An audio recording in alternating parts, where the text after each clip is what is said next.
Before we do that, though, we would like to welcome Melanie Lance. I know I saw her. Oh, she's getting claps. All right. Melanie is Vice President of Agriculture and Agribusiness from RBC, and she's going to provide some quick remarks on behalf of our session sponsor, RBC. So, Melanie, thank you.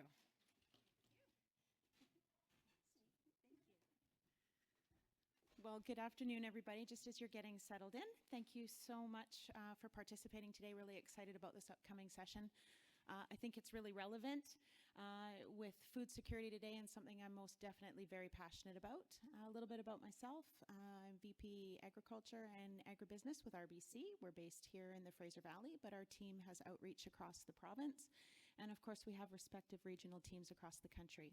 So thank you very much to our National Director, Loren, who was able to send myself and a few of our colleagues here today. You guys want to give a big wave out? Quincy and Carly and Steve. Oh, Steve, there you go. Just checking to see if he's listening.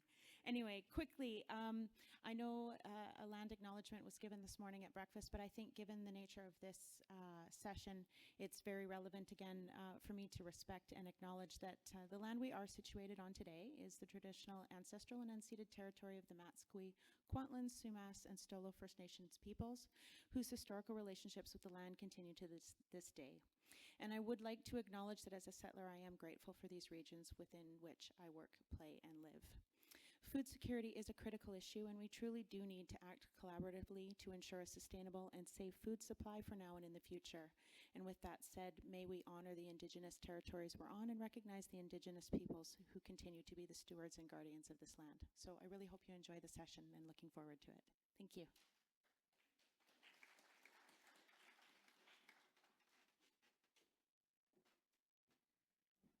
All right, I will get out of your hair soon, I promise. But yeah, I'd like to introduce our next session. So we're going to be led by Ian, who is on our screen. I know, Ian, you probably can't see us, but we can see you. We see you waving, so so know that we see you, and hopefully you can hear us. So Ian is going to be joined by Erica Nitchie, who you heard from last night, Loren Muth, and George Casimir, and I'll just give some introductory remarks. It's important to recognize that for Indigenous peoples, food isn't just about production. It's also about maintaining traditional knowledge, cultural practices, and sustainable stewardship of the natural world. These perspectives complement many principles that farmers value, such as sustainability, land stewardship, and working in harmony with the land. You guys can come right up. Yeah, don't be shy. An extra microphone. I don't know how we're going to do it, but it's fine. Awesome.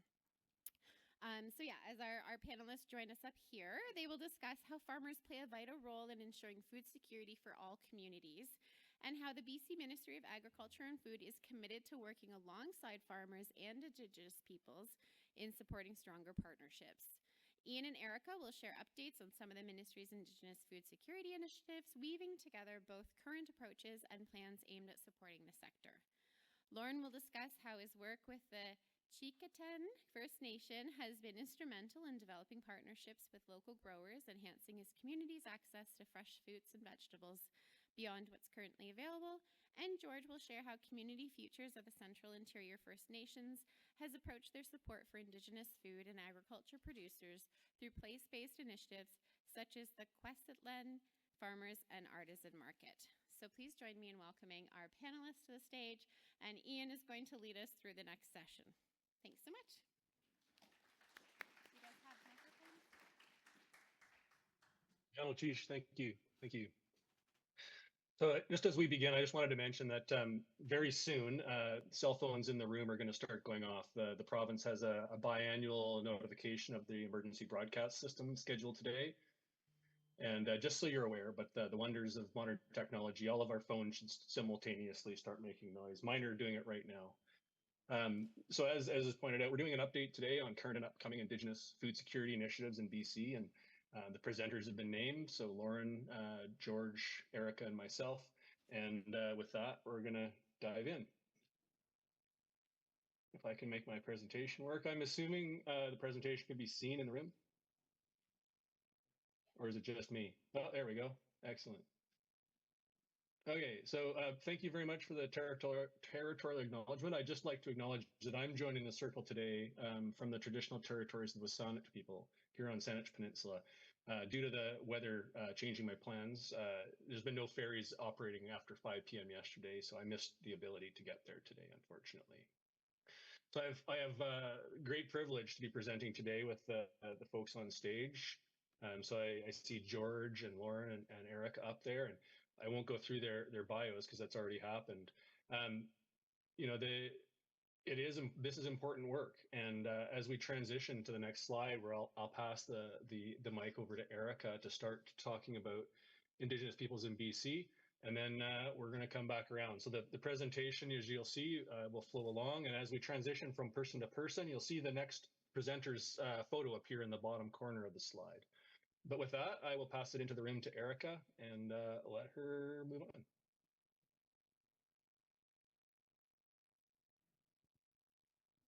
I see there's a slight delay in the slides from what I can tell. Just testing this mic. Is it picking me up? Okay. Thank you very much, Ian, and really great to be in the room today and just have an opportunity to speak to this topic and highlight some of the work that's going on in the province.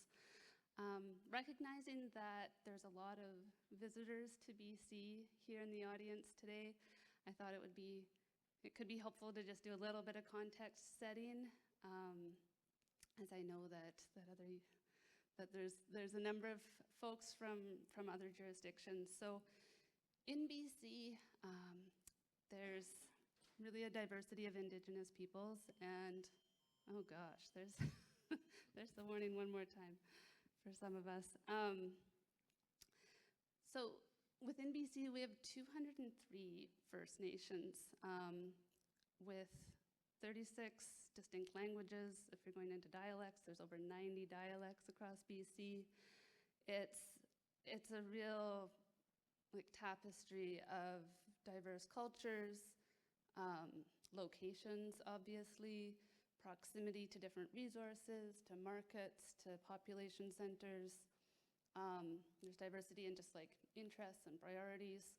And then also just approach to land claims, to the treaty process, or lack thereof, and approach to rights and titles. So within that context, that really demands of the province an approach of flexibility and responsiveness, I would say, to that diversity.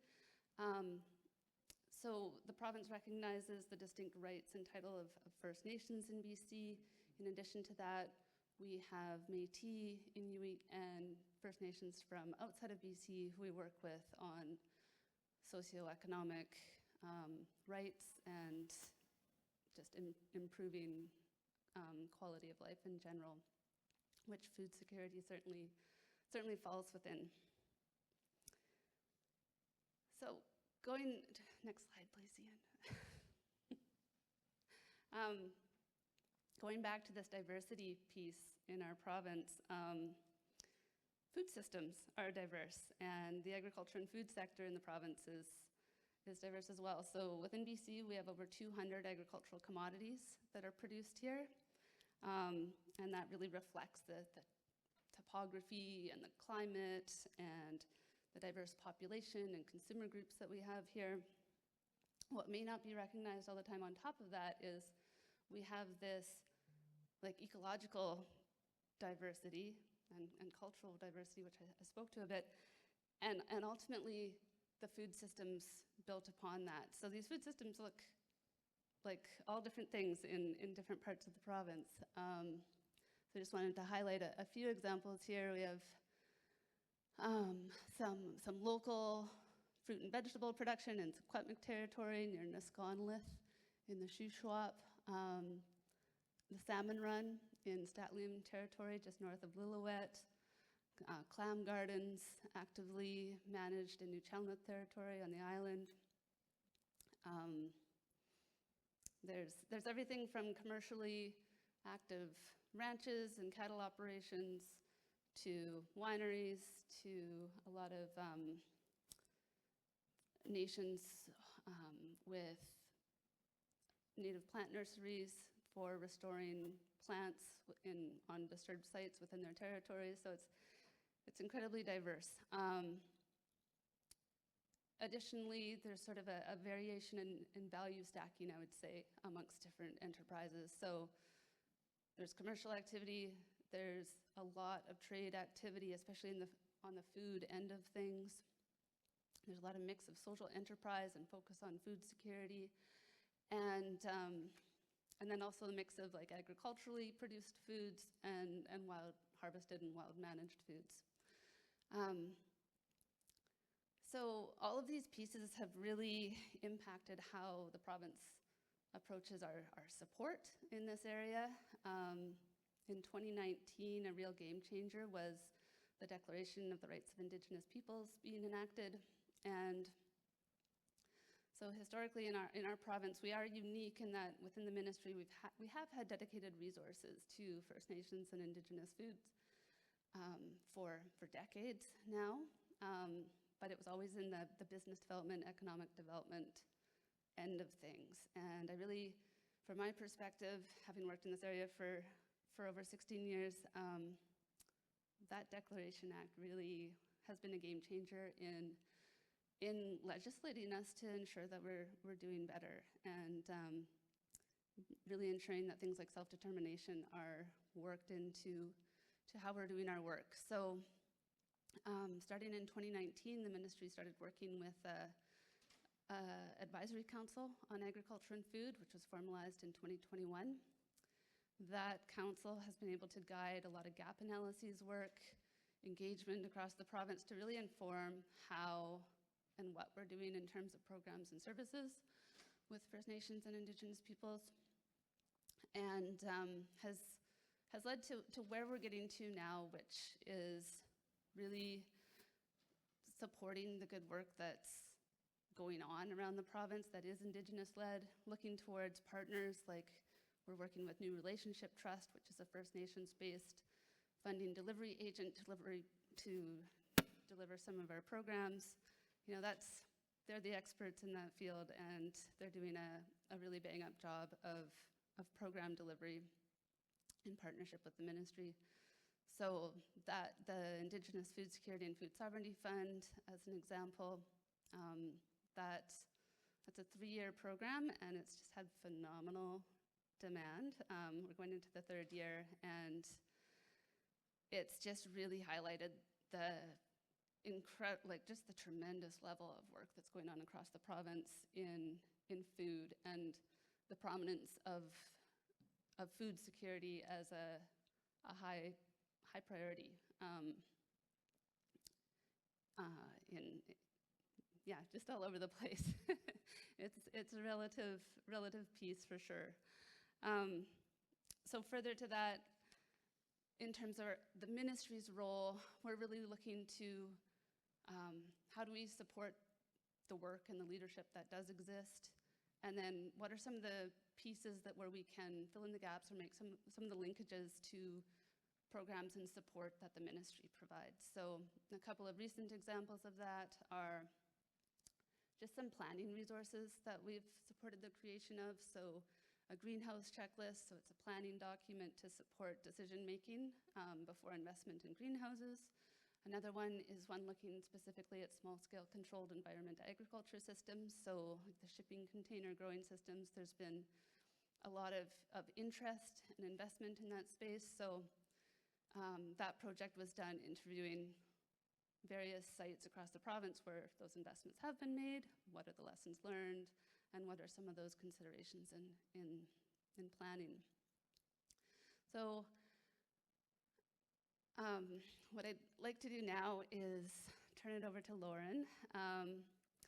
Loren from Tzeachten First Nation down here in the Fraser Valley, I think is a great example, one of many, but just of the uniqueness of some of the work going on in the province.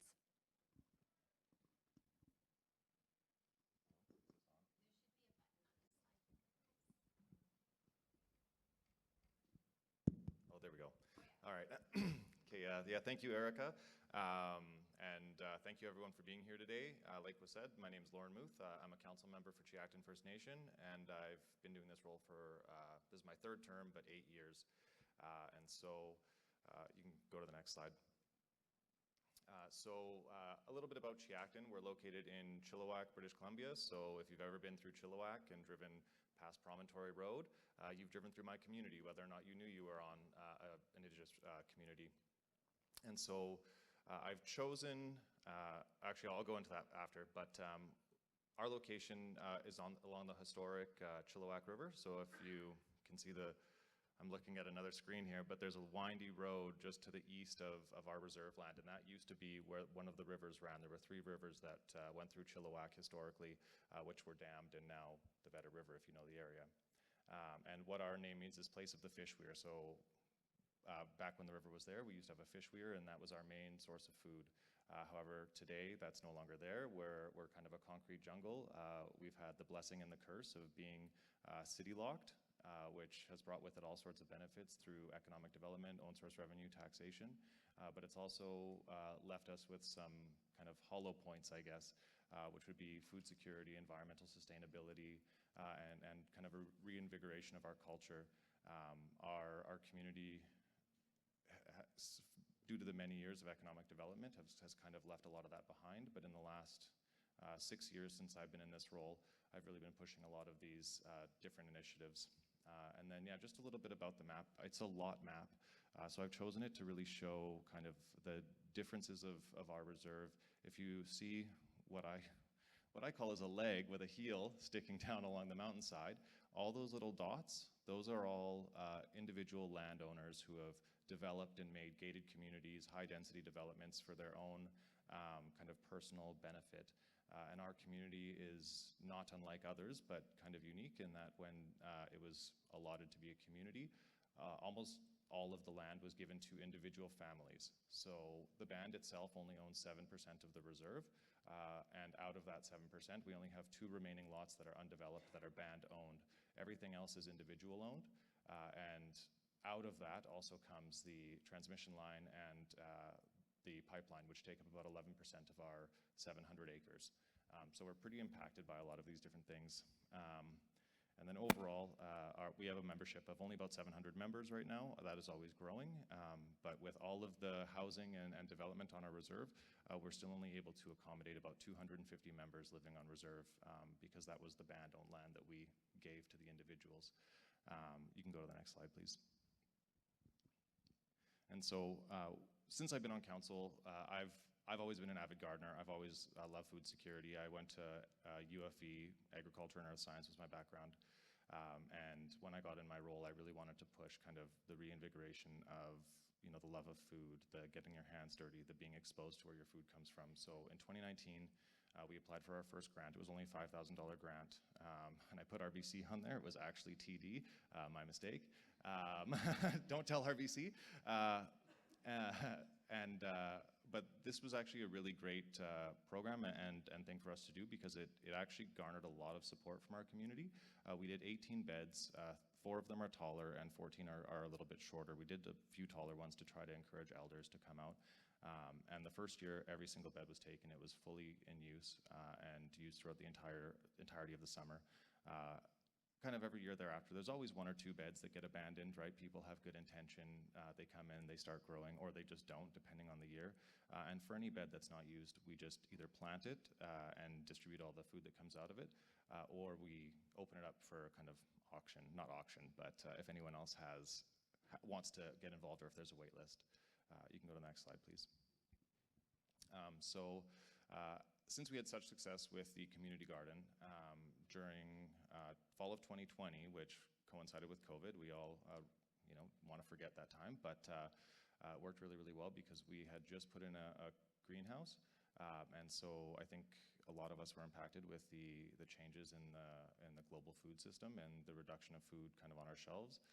And this was able to ensure our community with fresh produce kind of throughout the whole summer season. And then even into the winter time, we plant in lettuce and things like that. And we were able to achieve this through another grant. We've been kind of frugal and really wanting to make sure that if other lenders will pay for this stuff, they will. So we applied for the ICHAP grant, which Indigenous Climate Health Action Plan funding stream, I believe it's called, through the First Nations Health Authority. And then we installed a 50 by 40 foot greenhouse. And that's now been going on for the last 4 years or so. It's been quite successful, and every year we try to change things up. I've got passion fruit growing in there right now just as a random thing to bring to the community, and lemons and avocado and just other things to try to show people what you could do in our climate, because we're pretty lucky to have, not a freezing cold climate like a lot of the rest of Canada has. Next slide, please. And so through a lot of this, we've had relationships built, and that's kind of the key theme of this discussion is we're in it together, and at the end of the day, I truly believe we are. And so when we first started getting involved in a little bit of food security with just the little garden, some of the local schools would reach out to me. I'm kind of the spearhead of it and the singular employee that does most of it, but they started reaching out to me and getting me involved in various other things. So one of the companies that was working with UFE at the time was Quantotech. They do vertical farming, and you can see the one picture at the top there with the purple lights, the grow lights, some sad, I believe it's baby bok choy. So when the floods happened, because we already had a decent relationship, the floods of 2021, Quantotech's employee who lived in Abbotsford couldn't get to Chilliwack, so they reached out to us and we were able to support them. I went there and got everything growing and kind of moving again for them, and in return they donated all of the produce to our community. So at a time when food shelves were kind of thinning out, we had access to all sorts of leafy greens and things like that directly from this, and that also helped them, because then when the floodwaters were gone, they could come back and still continue what they were working on. Second one that I wanted to highlight is just Minter Gardens. If you're not from here, you may not know about them, but if you are and you're from Chilliwack, they're fairly prominent, and they've really been, I can't say instrumental, but just a great help with us. You can see the second picture there. Every single year now, since they found out that we do food security initiatives and we're trying to work on this, they donate any leggy vegetables that are non-saleable to the public, but to any home gardener or anything like that, or food security initiative, they're perfectly fine, and they will grow no different than anything else. Obviously some things, potatoes, onions, things like that, maybe not, but the majority of the vegetables they're donating, or plants rather, are perfect for what our uses are. And then another nice thing that they do is they donate expired seeds. And if anyone's ever planted expired seeds, you get a pretty great germination rate, even if they're 5 years past. And in return, we do have charitable status as a First Nation, so we're able to give them donation receipts to kind of help them out as well. And then the last one I'll highlight is a relationship that I personally built with one of my professors from UFE, Tom Bauman. He was, when I went to school, he was working there. Now he's since retired, but he supported us through our greenhouse development, giving us advice, and even with our community garden and how to lay it out and things like that, really thoroughly, and did so free of charge. So it's been really great to have these relations built, and that one in specific with Mr. Bauman has continued on. If you can go to the next slide, please. So since this, now we're in 2024, almost 2025, like I said, we've worked with Mr. Bauman, and due to that great relationship, we applied for an IFSAP grant that we were subsequently denied for. But as I mentioned before, the community has a very limited land base of actual usable land, and so our grant application was to utilize 3 acres of his property, which is not on reserve, to expand our food security initiatives and food sovereignty kind of goals. But that didn't align with IFSAP's funding agreement allowability. And so a bit of time went by, we had the denial, and then New Relationship Trust came in, and they took over the grant and contacted us, giving us conditional approval if we could execute that summer. And luckily, all our ducks were in the row, so we were just hopeful, and we're going to pursue other funding options, but then it came through, and this allowed us to really kind of upscale everything this year. You can see blueberries, there's apples, there's all sorts of things. Luckily, he has a fairly established field of blueberries, raspberries, strawberries already. And so we were able to pull all of that. Part of the deal is, we don't have I'm one person, right? We don't have the full capacity to be able to manage this. And so he plants and he tends to, and we have to harvest. So the harder part for him is the harvesting, and that's something we can do, and then everything's donated, given to us. We did also plant numerous other things like squash, carrots, things like that. I just didn't have all the space for the pictures. But overall, we use all of our in-house staff, volunteers, youth employees. We've had some elders come out from the community. We're really trying to make sure that that the young ones especially know where their food comes from, and it's not just something you see on a shelf or you get in a grocery store and that's where food comes from. It's like, no, food comes from the ground, and food comes from, and what you put into it is what you get out of it as well. And so really working to try to reinvigorate all of this to, get a generation of farmers and growers from an unlikely kind of population base. And one of the kind of more things that I found quite fun was we had, I keep bees as well, and so I brought over some honey, and we did a little honey harvest there on the farm, and had, a bunch of little kids from 5 to 25 who had never seen anything like this, and so they all got a little jar of honey at the end, and so it was just really nice to be able to kind of show them this, and actually, have them realize that there's a lot of work that goes into things, but that nothing is out of kind of the realm of possibility. And if you want to get into something, it's totally doable. One of the biggest things is just meeting people and building those relationships. And then to date, we've been able to feed about probably 150 to 200 of our community members. Obviously, that's not every single meal, but distributed between the community, that many people have been able to have access to it. Next slide, please. And so, where we're going. My goal, now we have a new council, but they're also really aligned with this, which makes my job a little bit easier. I don't have to push so hard, would be to continue expanding the work and the food and output from the property there, as well as enhancing our own food security projects within our community to really optimize and get as much output as possible from what we're doing. And then furthering that, we recognize that there's a larger industry. There's, the agri-foods world, the agriculture world that we can tap into, and though we're limited on land base, one of the things that really excites us is vertical farming and that potential to give ourselves a bit of an economic driver, support our food security initiatives, but then also support kind of the broader area. And so that's a little bit of kind of where we're going.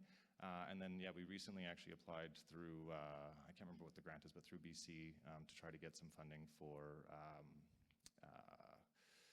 capacity dollars, so to hire another person so it's not just me. And whether or not that goes through, that's the direction we're going. It just always helps out. Any support communities can get really help and goes a long ways for this kind of work. And I think that's my last slide, if you can just, So I wanted to thank you for your time today. And just one thing I heard yesterday from the Young Agrarians, I can't remember, she was the chair. I'm at a loss for her name right now. It was from one of the panels yesterday afternoon. And she made a comment about how Indigenous peoples and farmers actually have a lot in common. And I firmly believe that, through different lenses, we're all stewards of the land, and we definitely need clean water, healthy soils, everything like that to be able to do good work. And I think the more we can align on a lot of these things, the better we can do for everyone. So just thank you for your time.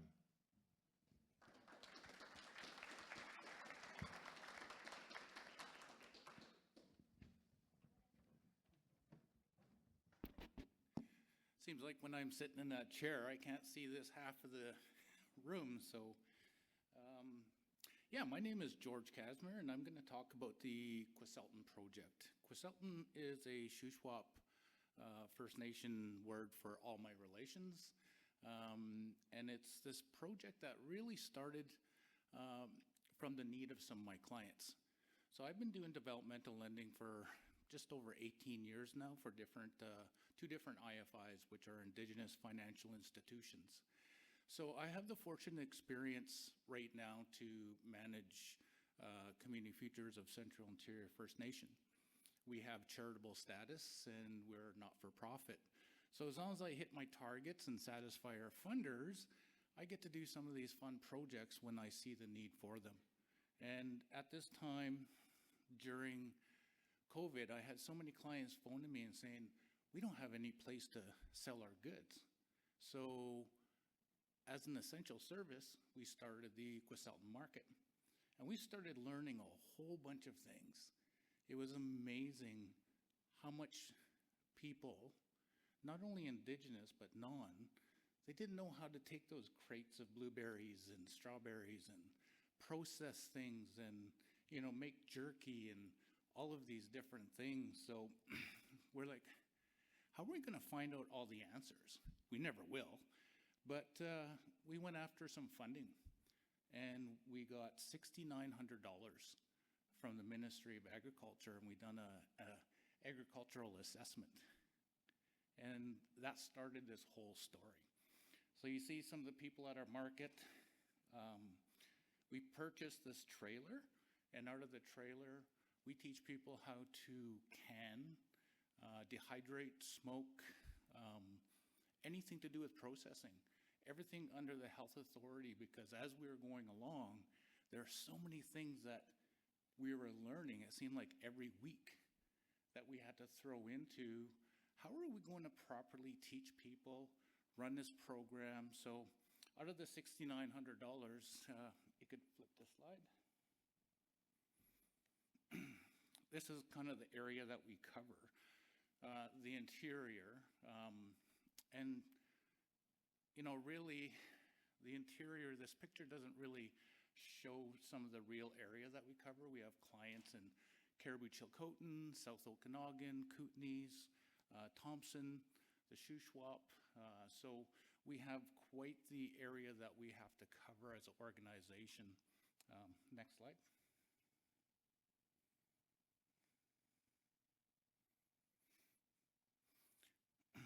Well, we'll go into the next slide.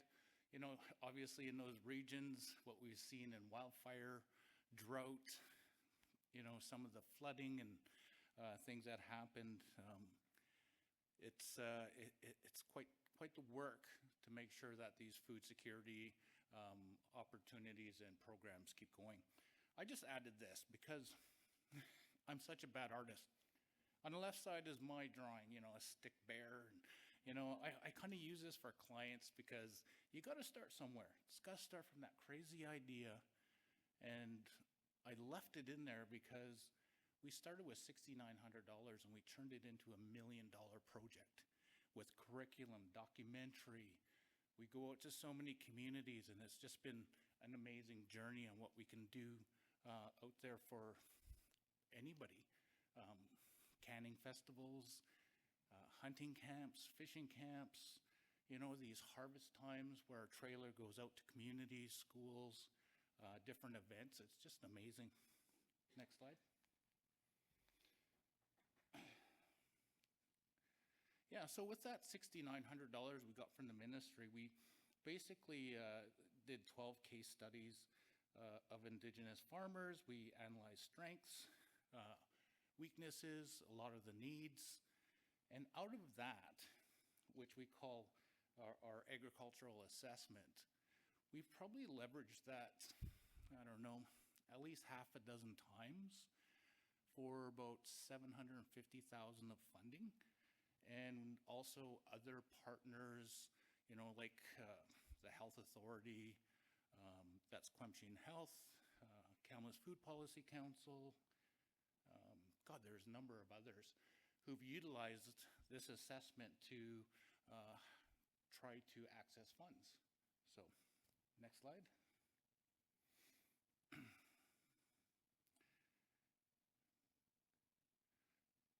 Yeah, so, you know, out of this, there's just a number of different points on, you know, how to help the farmers focus on farming, support holistic Indigenous food systems, build equity into the food system.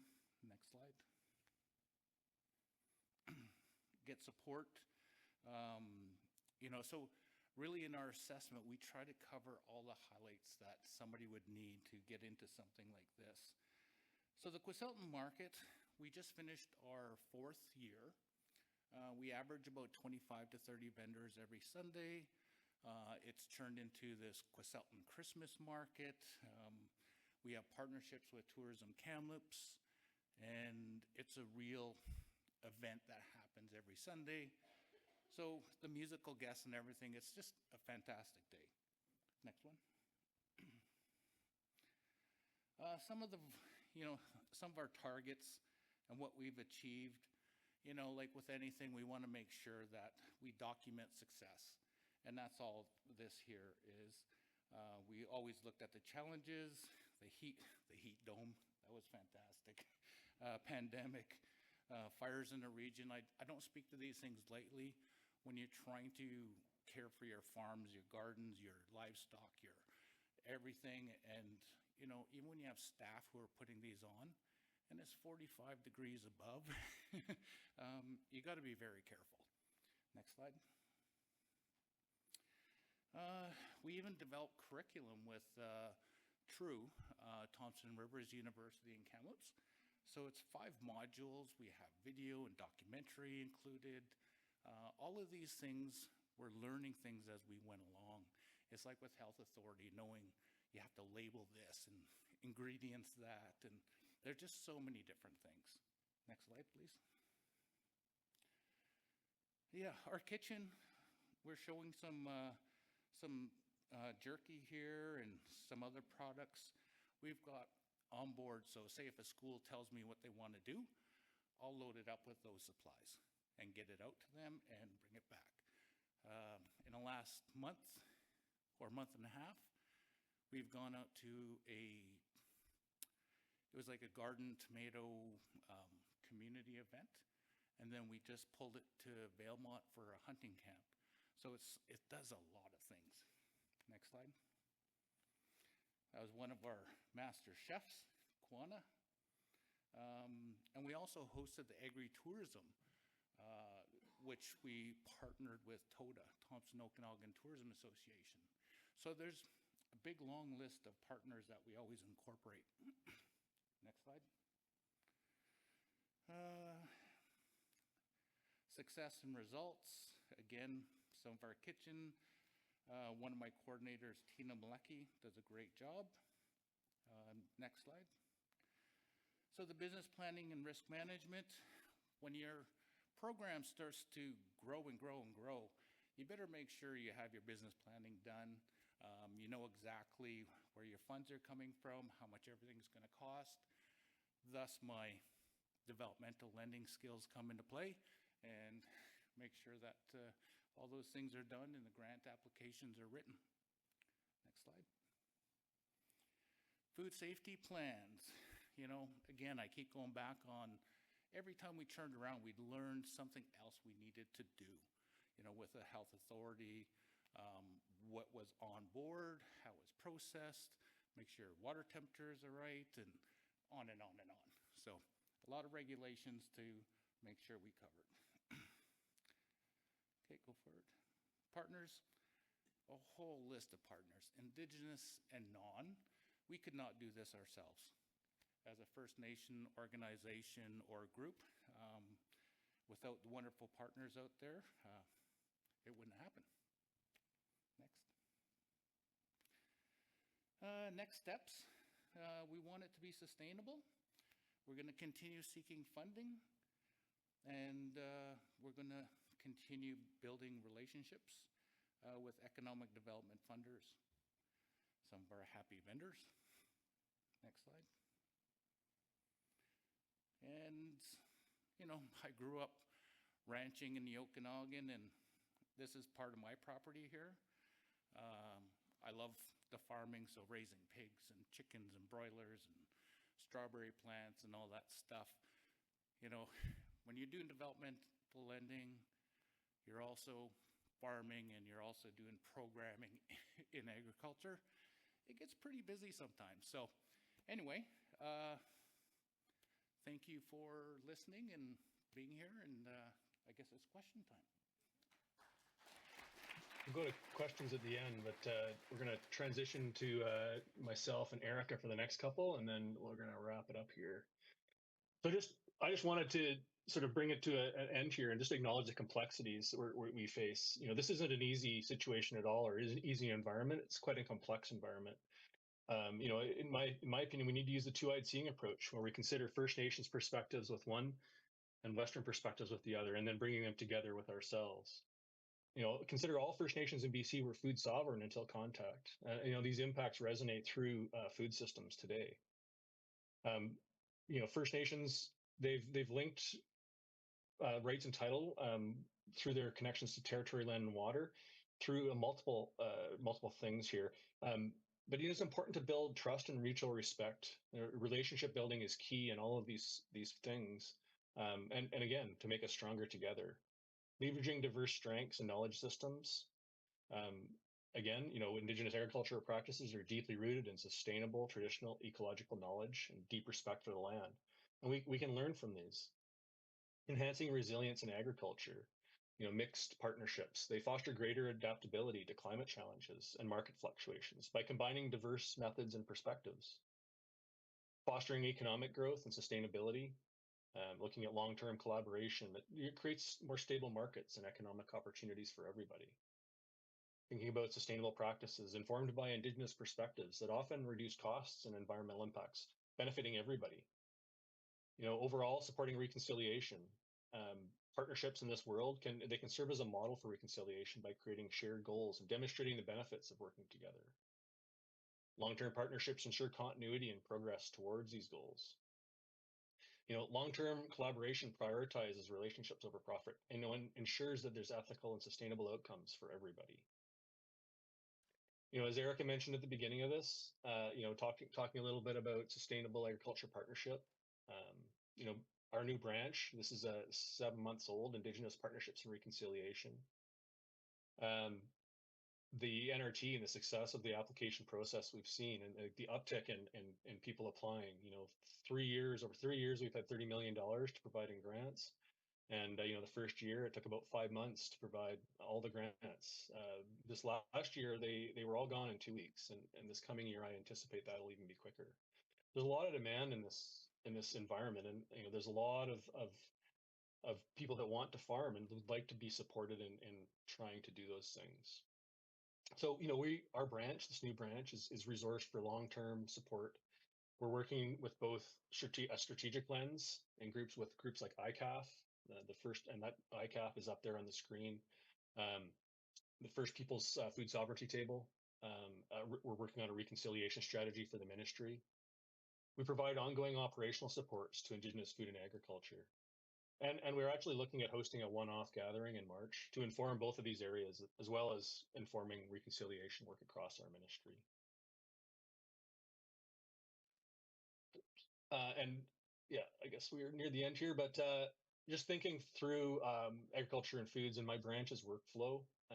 And we're working on Indigenous food security partnerships, and a collaborative framework is in development there, working with First Nation Self Authority, working with programs and services, continuing to work on program delivery with New Relationships Trust. We're working on a Pathfinder service and a Pathways program launch. Both of these are coming very soon. We had to wait for the end of the election and the interregnum period, but there is some information coming out. I'm going to suggest by the first or second week of December. The BC Indigenous Advisory Council on Agriculture and Food, or ICAF, has renewed their strategic plan, or almost there at least. But several key priorities, which are up on the screen. But just wrapping this up with these great. I'd just like to thank my co-presenters, Loren from Tzeachten, George from Community Futures in Central Interior, and the team lead from Agriculture and Food, Indigenous Partnerships and Reconciliation Branch, Erica. Our contact information is up on the screen there, so if anybody would like to take a screenshot, and if anybody would like to share emails afterwards. But with that brings us to an end of the presentation today, and I'm just going to end the show so that if there's any questions that they can be brought forward. But thank you very much for your time today. Galachish.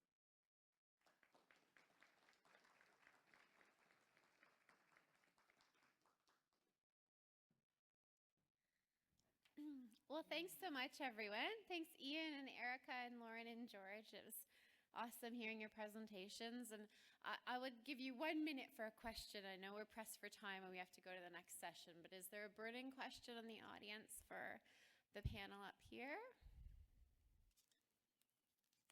Yes.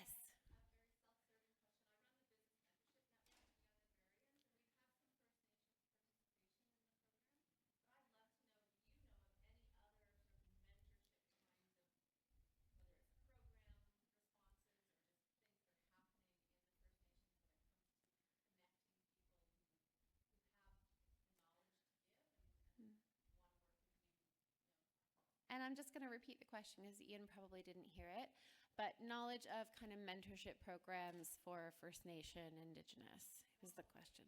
Formal or informal? Yes. Sorry, perhaps Erica can answer that. I don't think I even captured it on the repeat.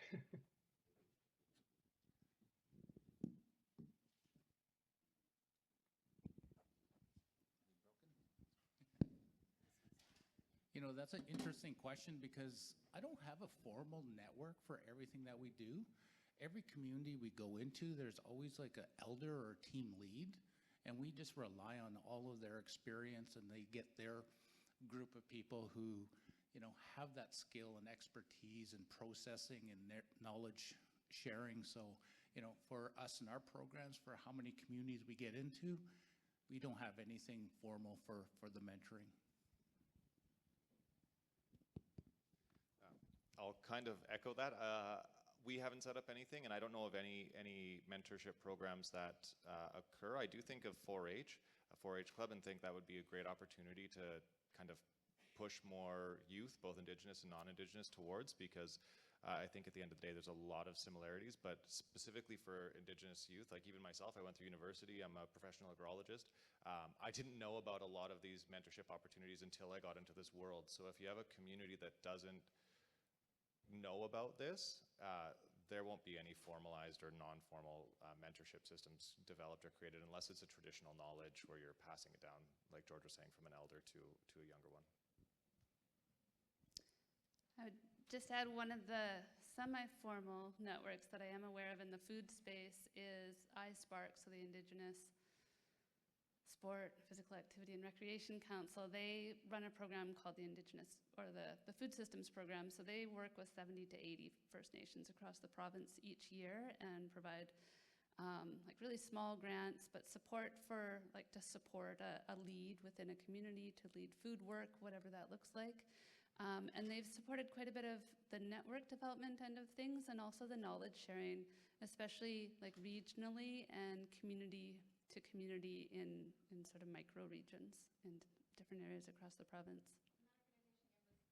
iSpark is the acronym for it, and I can help connect you with Bianca Elliott there.